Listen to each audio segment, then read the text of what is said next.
Welcome to the April vlog. Welcome to the April vlog.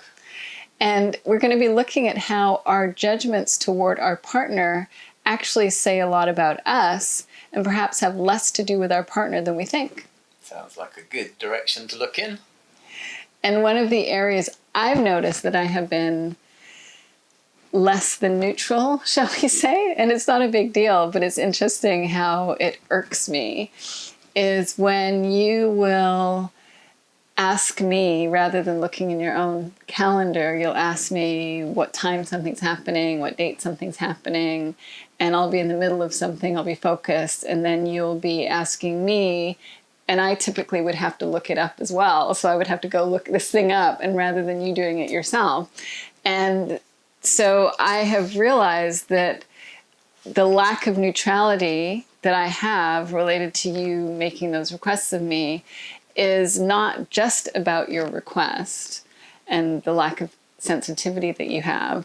It's also reflecting back to me my own judgments and how I relate to myself. Because when you ask me that question, often what I'll feel like is like you're treating me like your secretary and you're not being respectful of my time and you're not being considerate of the fact that I've got work to do as well, and you're asking me to do your work in my mind as well as my work. Mm-hmm. And so when I started to look at the intensity of those feelings that were coming up when you were doing that, I realized like, okay, well, what is this reflecting to me about my own consciousness? And I started to see how it wasn't just a neutral, Angus, can you look that up yourself? I'm busy right now. That it was actually how I can have a habit of not really being good about responding and respecting my own boundaries. And I can do the same thing to myself that you actually do to me, whereas where I overextend myself and I overgive, and you doing that was really bringing to light something that was a blind spot for me. Mm-hmm. Does that make sense?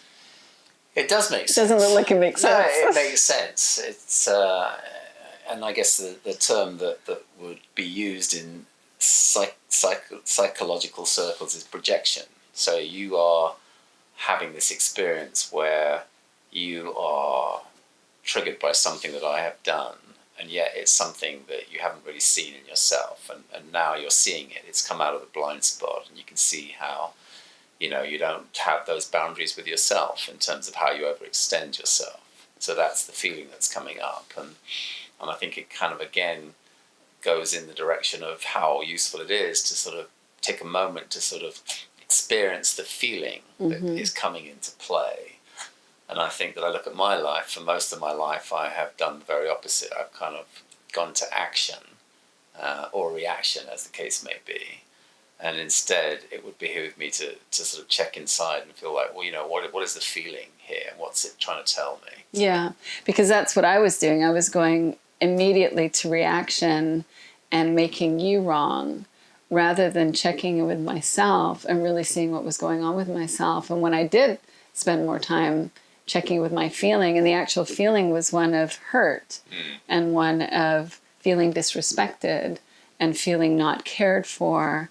And when I sat with that, I realized that there's ways that I do that to myself, that I override my boundaries and I don't care for myself and ultimately hurt myself.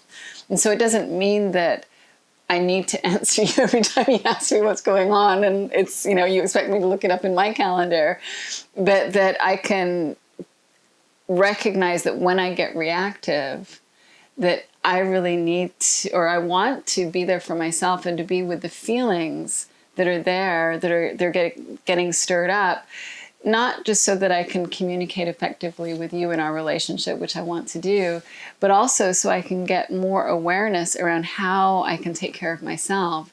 And I think that's been one of the big learning curves that I've been on, is really looking at tuning in more deeply to listening to what my feelings are telling me in terms of what my boundaries are, and being willing to honor them and honor what my needs are, rather than to just be numbed out to them and keep going. Yeah, and I think that this is kind of a sort of classic pattern that we would get ourselves into, which I initiated, I fully own. by my insensitivity to your calendar or my expectation that you could give me the information in a heartbeat. But what would happen is that you would get impatient, and then my read on that impatience was that that was something that in my coping mechanism, in my way of dealing with that, I would get angry and I would retaliate, and it would kind of be one of those sort of tit-for-tat things, and everything would go south from there. And then there has come a point, actually, point has already come, I still get to sort of grow that muscle, where instead of going to that reactivity when I might experience you being, I don't know, curt or whatever it is that, you know, that comes up for you, that instead of reacting to that, I now check out the feeling. And the feeling I can ride back to, you know, my youth, where on some level I'm having the experience of someone being impatient with me, and me registering that as being unlovable on some level. So the long and the short of it is that when you get impatient with me in the way that you might respond in that moment, I feel unloved on some level. And so over the years I developed this coping mechanism.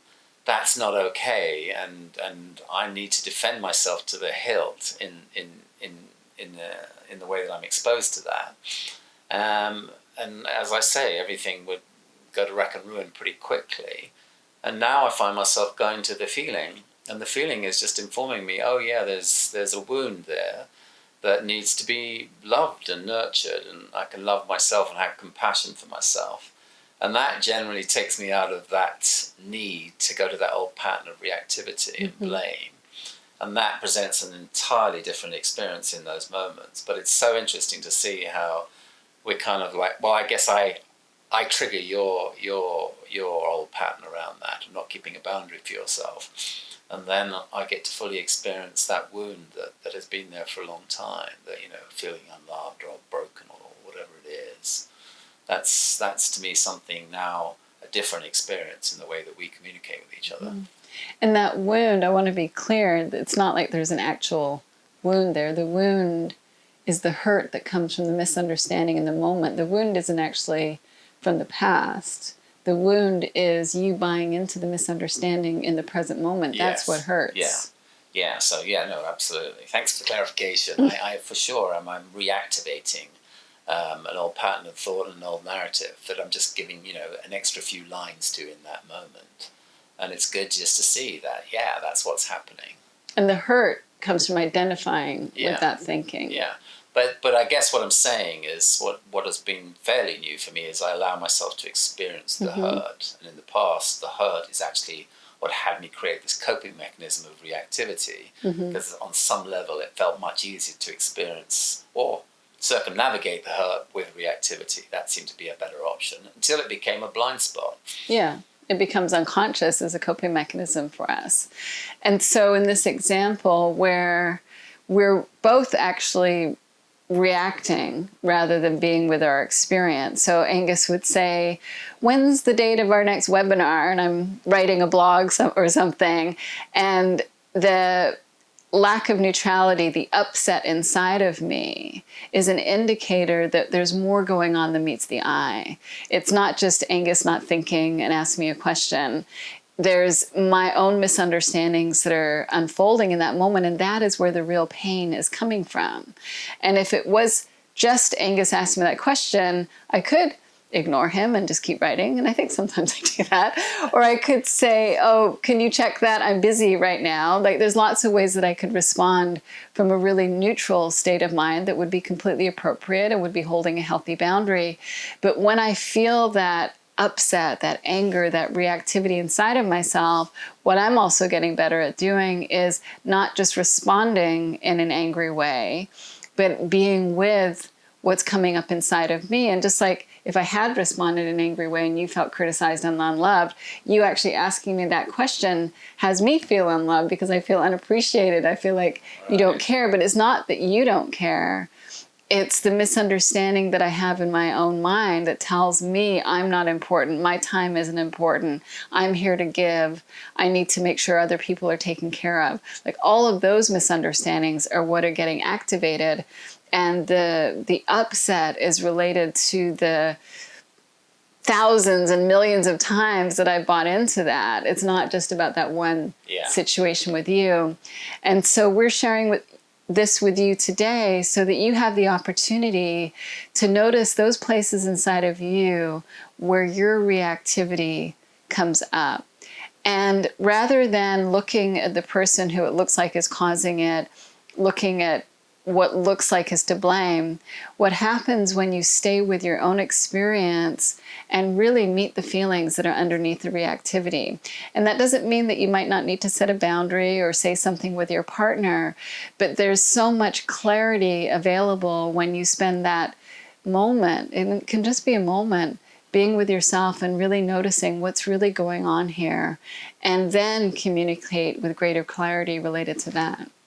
Yeah, well, hopefully now I've really got the message and I won't do it again. And if I do, and you are feeling some discomfort, you can just go, pain, pain. And I'll know exactly what you're talking about. Is that my safe word for you? That could be your safe word, pain.